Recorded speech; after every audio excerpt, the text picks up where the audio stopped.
We're just going to get into it. This is going to be a breakdown of various movies, TV shows, and one video game of the occult symbolism that you may or may not have picked up on. And as you learn more and rewatch, you will realize, whoa, that was right in my face. Starting with Harry Potter, whose alchemical undertones eluded my adolescent mind, but looking back, it was extremely obvious. I'm now just noticing these things. In the first novel, because we're intellectuals, Harry Potter and the Philosopher's Stone, later changed to Sorcerer's Stone for US audiences, is a direct reference to the alchemical process. There are various meanings behind the symbolism of the Philosopher's Stone, all of which represent the primary goal of a practicing alchemist. The first is the pursuit of the physical stone, like a physical pen, but a stone, said to be capable of transmuting impure metals into gold, or lead into gold. The second perspective is that the Philosopher's Stone is purely allegory for the individual, who before walking the path of the alchemist represents the base metal, or lead,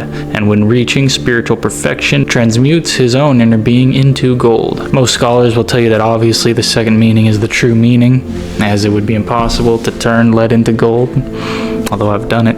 However, there is literature that exists, it's out there, whether factual or not, surrounding the actual laboratory process of turning lead into gold, as well as the various mystics who have achieved these feats. Back to Harry Potter, the man himself.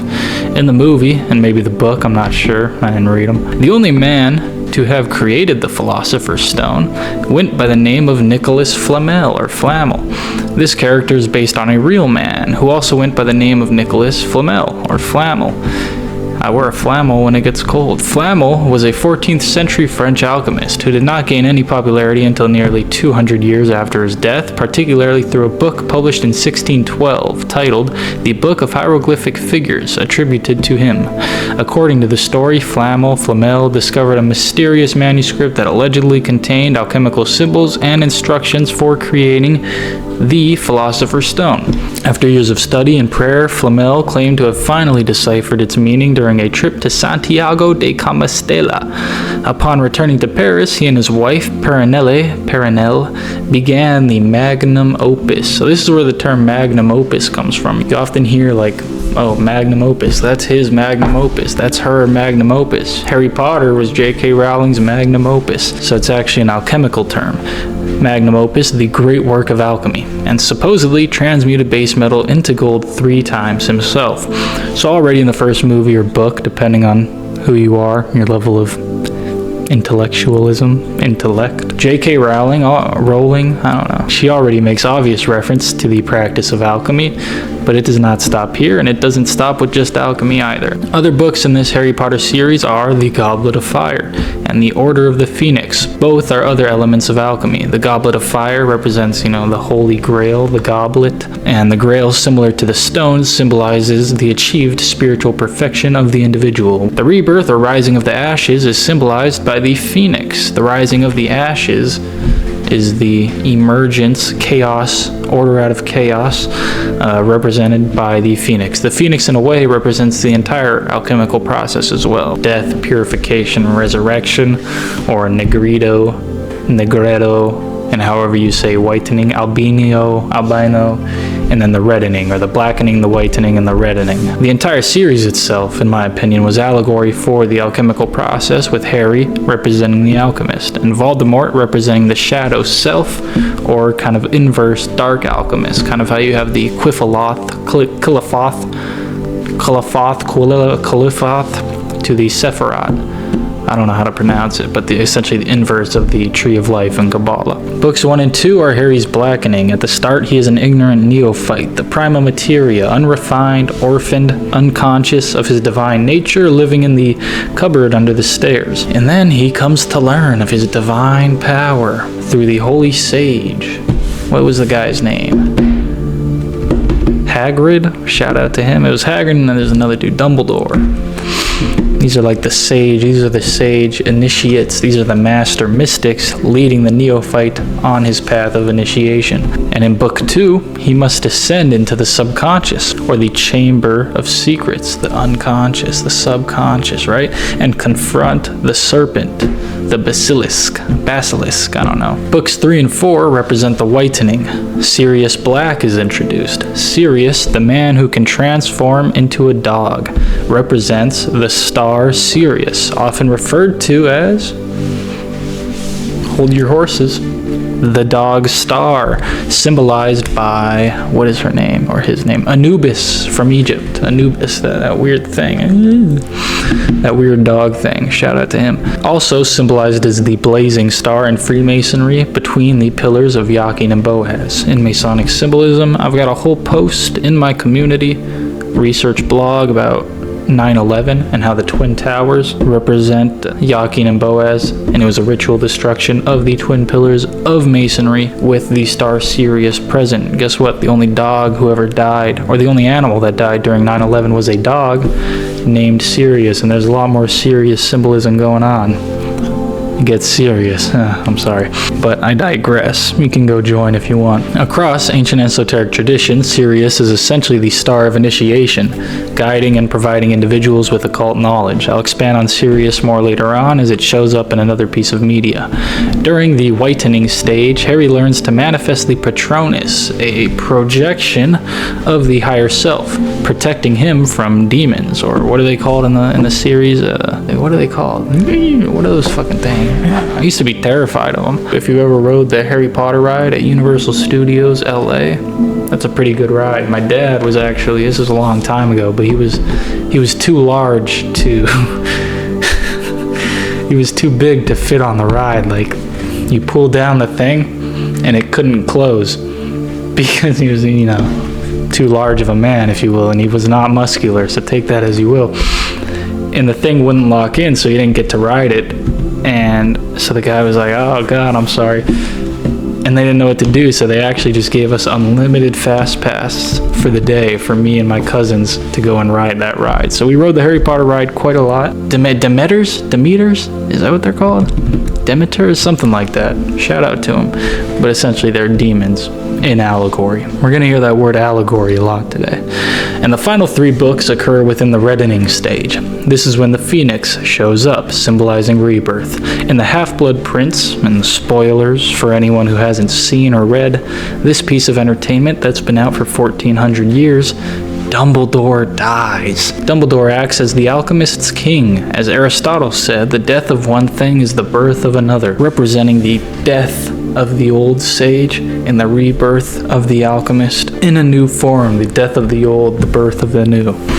And the final vehicle, you want to sound smarter, call movies a vehicle. I watched that new Brazzers vehicle last night. Harry enters the forest to complete his purification. He enters with a trinity of components, the wand, the cloak, and the stone, which parallels the alchemist's tria prima, sulfur, salt, and mercury. In the white light, he meets Dumbledore, no longer an externalized teacher, now an internalized adept. At the edge of the train station lies a small, flayed child, Voldemort's broken fragment, symbolizing the shadow self. Harry, he doesn't destroy it. He could kick him while he's down, kick a little weird thing as he's down, but no, he leaves it behind with compassion. This is essential, as the adept transcends the shadow not by annihilating it, but by integrating it, integrating the shadow. Shout out to Carl Jung.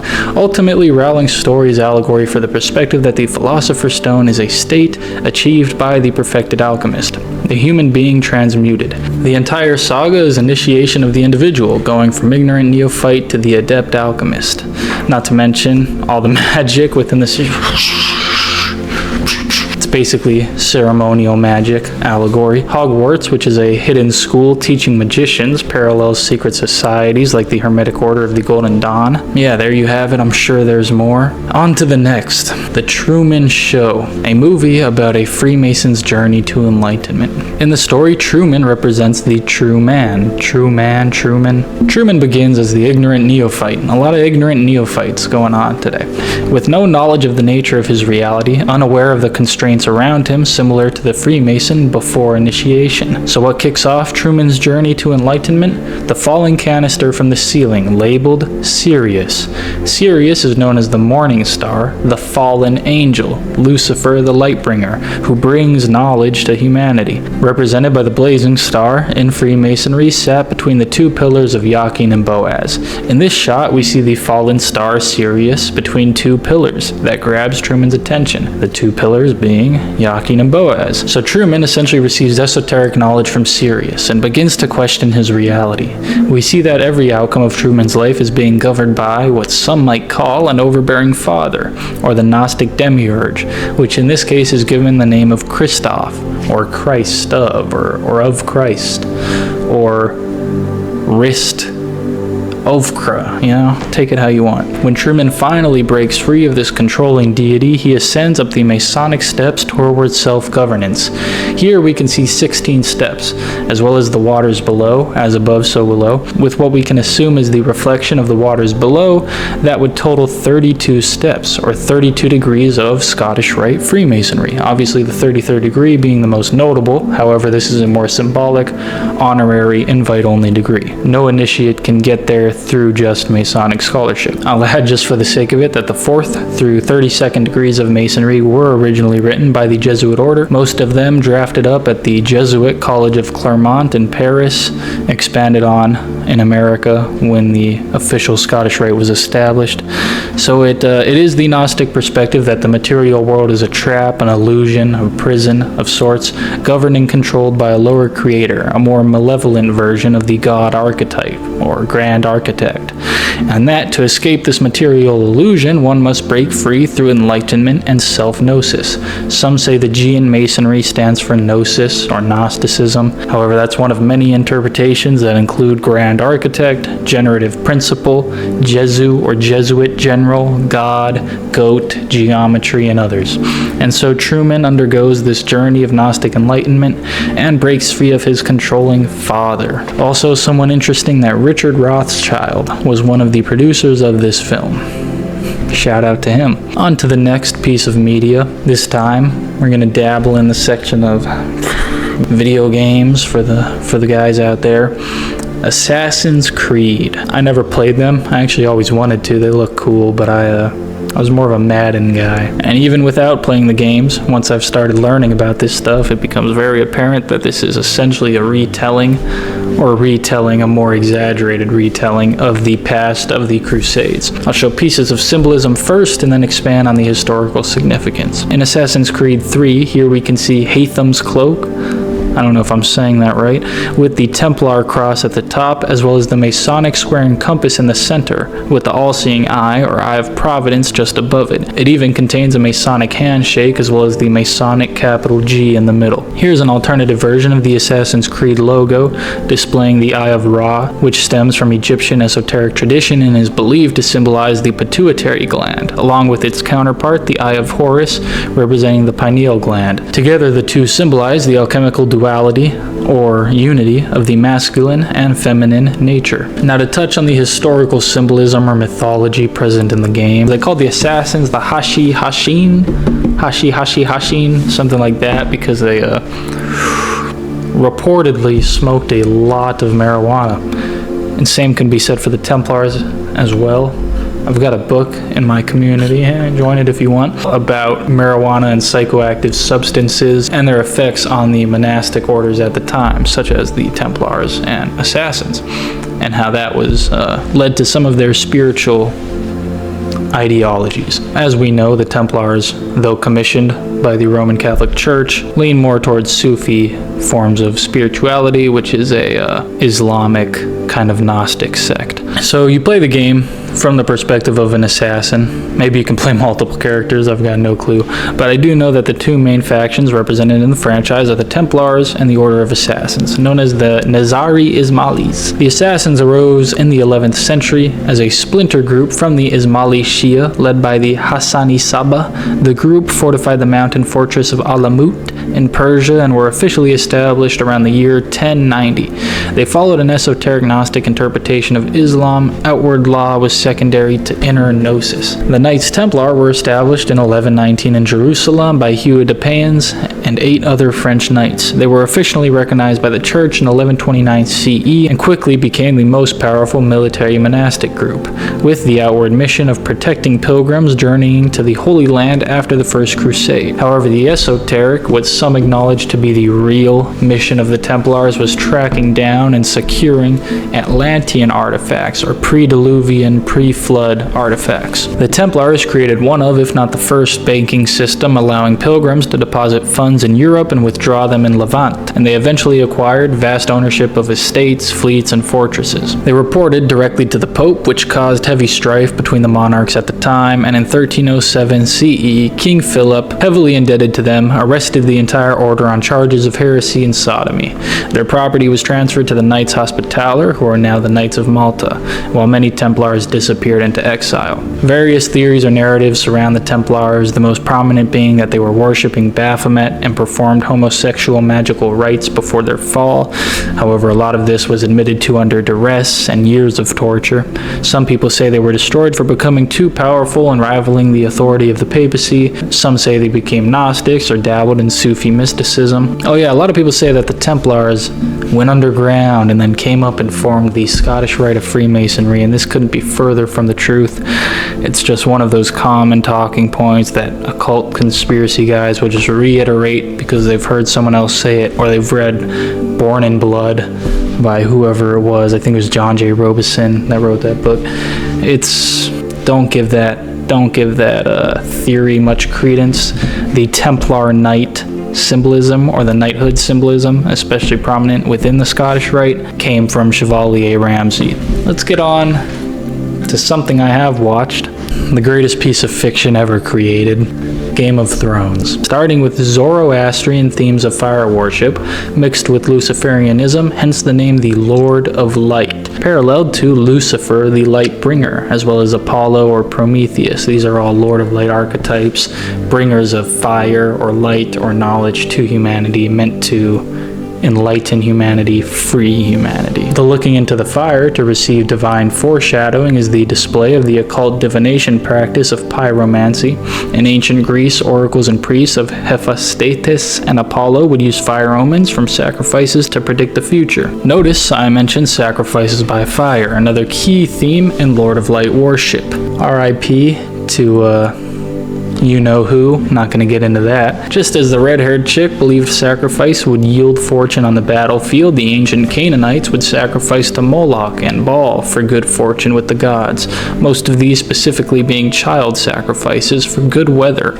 In their case for harvest, in the case of Shireen and Melisandre, it was so the snow could stop, weather, and Stannis' army could get decimated by Ramsay Bolton. In the series, the land of Valeria directly parallels Atlantis mythology, a rich and powerful society filled with mages and masters of magic who were destroyed by massive cataclysm. How many centuries before we learn how to build cities like this again? For thousands of years, the Valerians were the best in the world at almost everything.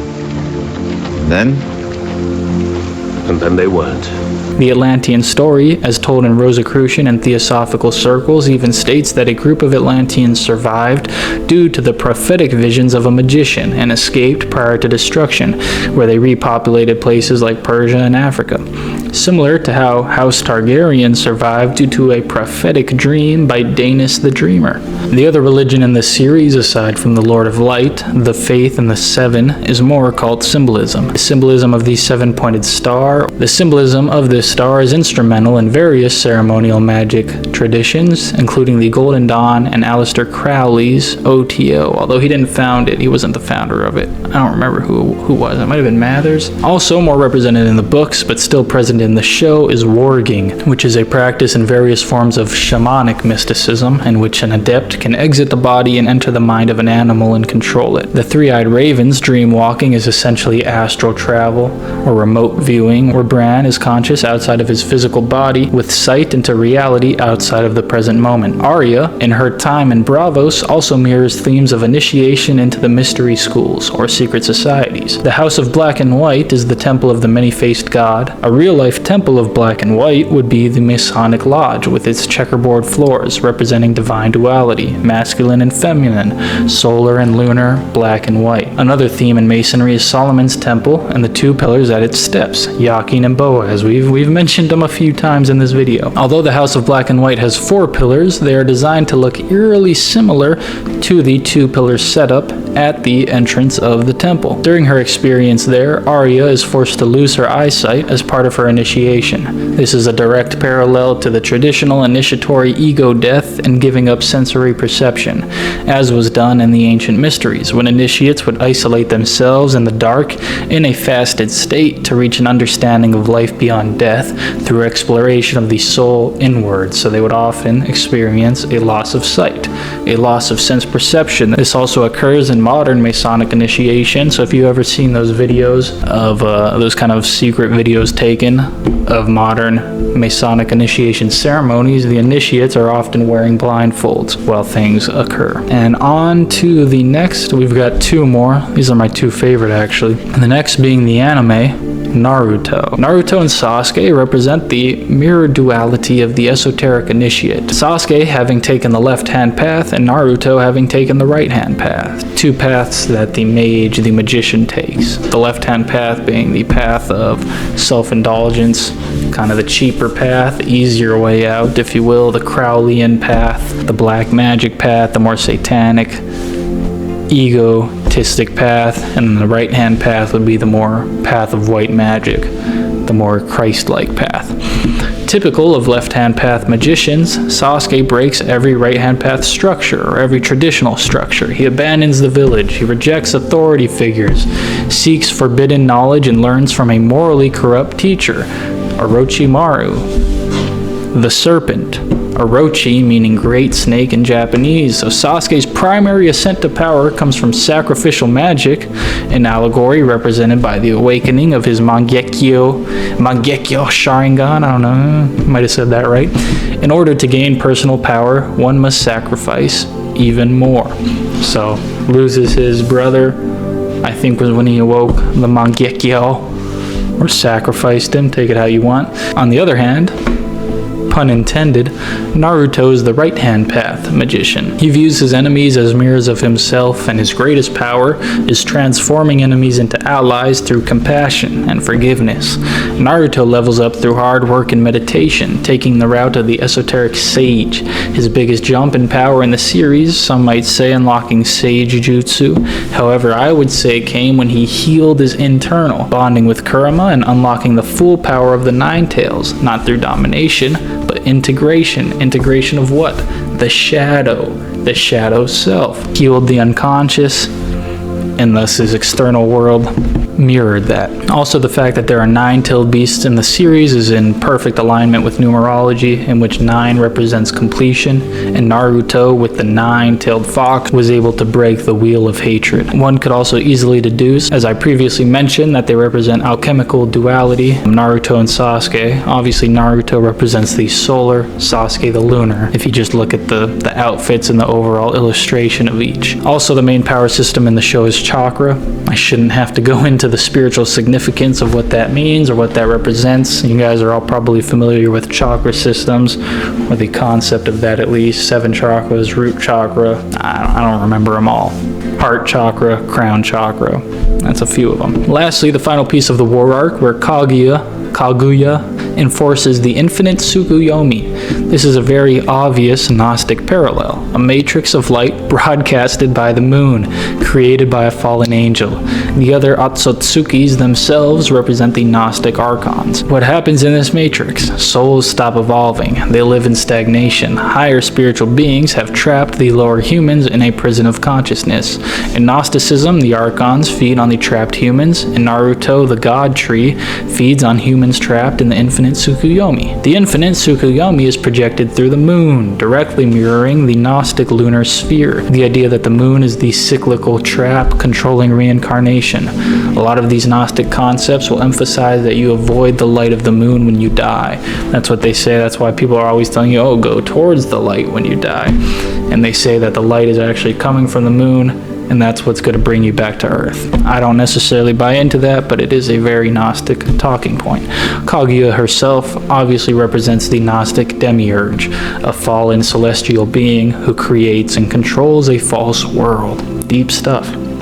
Maybe I'm making all this up. Now for the last piece of media, another piece of media that is one of the greatest things to ever exist is True Detective, Season 1. When I first watched this, I had hardly started learning about esoteric and occult topics. I had the slightest bit of knowledge on the ruling class, however, it still stood out to me the amount of occult symbolism and representation within the show. The main theme being SRA, or Satanic Ritual Abuse. The show is set in South Louisiana and follows a pair of detectives who set out to uncover a ring of satanic ritual murders, many of which involve young children. We'll start with this scene where Rust gives Marty a tape to watch. This is actually towards the end of the series, but it's the most obvious representation of what I'm about to show you. The tape itself is obviously the beginning for what is clearly a satanic rape ritual, similar to what's described in ceremonial black magic, in which the goal is to rape the child under a state of extreme fear or terror. This is done for various reasons. One is a form of mental programming to create a split personality within the terrorized child that will remain dormant until it's needed. So essentially, when you're railing a child with your buddies in the background dressed in devil costumes chanting, giving me flashbacks, when you do that, essentially the child, its mind, its consciousness that can't comprehend what's going on, it's in this absolute state of paranoia, fear, pain, all of it. The mind, consciousness shifts a new state of consciousness of bliss, kind of a dreamlike state, into where you're not really experiencing what you're experiencing. But since consciousness is shifting, what happens is it creates that split, that dual personality. And this is what they do in various occult societies at the highest level when programming their members from a young age. And so yeah, this is what the show's about. That's what SRA is, Satanic Ritual Abuse. And so when that split is created, they're programming the individual who's being destroyed, if you want to put it that way, by Satanists. While Marty is watching this horrifying tape, Russ turns away and stares at the wall. Does this image on the wall look familiar to you, perhaps? This is because it's a direct parallel to the symbol of pedophilia from this FBI document circa 2007. WikiLeaks affiliated journalists reportedly obtained the document via child erotica networks in Spain. I can't speak to the validity of the document, however, its existence and its parallel within the series is still prevalent nonetheless. This same symbol is found at the very beginning of the series as well, on the back of the first victim. Early in the series, we learn about the spiritual perception or intuition of Rustin Cole, a type of ESP where he states he can smell the psychosphere and that it tastes like aluminum and ash. I got a bad taste in my mouth out here. Aluminum, ash.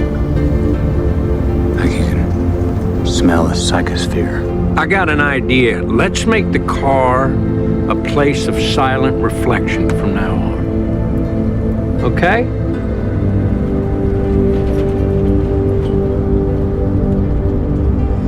The term psychosphere originates from the science fiction literature of authors such as Roland C. Wagner and H.P. Lovecraft. I've read things about how this whole story is kind of a Lovecraftian story. The term is meant to encapsulate what one might call the collective unconscious in Jungian terms, or in more occult terms, the astral or mental plane. This is the idea that beyond the 3D material world exists a realm made up of the thoughts and emotions of the collective, and this actually, everything originates there first, before materializing into our denser 3D reality. All humans are knowingly or unknowingly being affected by the psychosphere, and vice versa. A lot of demonic ritual performed by the powers that be is meant to damage the psychosphere, such as the 9/11 mass ritual dedicated to Sirius, the destruction of the twin towers of Yakin and Boaz that you can read about in my community if you want. As well as media and television, hence the term television programming. They want to program the collective unconscious or mental plane for their own benefit. In the present day scenes, Cole drinks cans of beer and smokes cigarettes,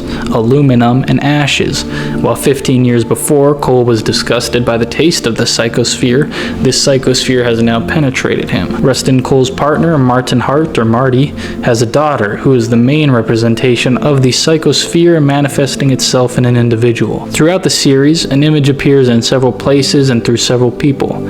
5 men around a girl. The detectives find a video of a little girl being abused and sacrificed by 5 masked men. While visiting the house of a woman whose daughter mysteriously disappeared, Cole notices a framed picture of a young girl surrounded by 5 masked men, and the character, seemingly most affected, Martin Hart's daughter, Audrey, placed 5 male dolls around a female naked doll, representation of the psychosphere. Although she had no apparent knowledge or contact with the rituals, she is still clearly affected by them. Later, her parents find a full book of her sexual drawings, one of which features a masked man touching a woman who has her hands behind her back. Go through my journal. You'll see I'm affected by the psychosphere as well. As we progress through the series and uncover what's going on, spoilers coming up, we soon discover who's behind these rituals. The elite of Louisiana, members of an ancient bloodline, the Tuttle family. Cole quickly finds out that one member of the Tuttle family is governor and another one leads the church, therefore encompassing the 2 spheres of power that are politics and religion, which have dominated the slave peasant class that we all reside in for thousands of years. Since the family is extremely powerful, law enforcement and local media are completely silent. Now this show, we've got 2 parallels here. You have the obvious occult symbolism, which is just as on the nose as it gets, can't be denied, irrefutable, combined with the real world symbolism of what's going on today. Not to mention phenomenal dialogue, great pacing, great character development, great parallels. Guys, it's really phenomenal. And it's kind of like Woody Harrelson and Matthew McConaughey in roles that they aren't known for at all, you know? It's great, I must say. So go check it out. That's the end of my video. I did have other pieces of media that I wanted to make videos on, so maybe I'll do a part 2, or maybe I'll do just one show and make that a whole video by itself. Like I'm planning on doing Stranger Things once that show finishes. But yeah, subscribe, I guess, follow me everywhere, join the community if you want.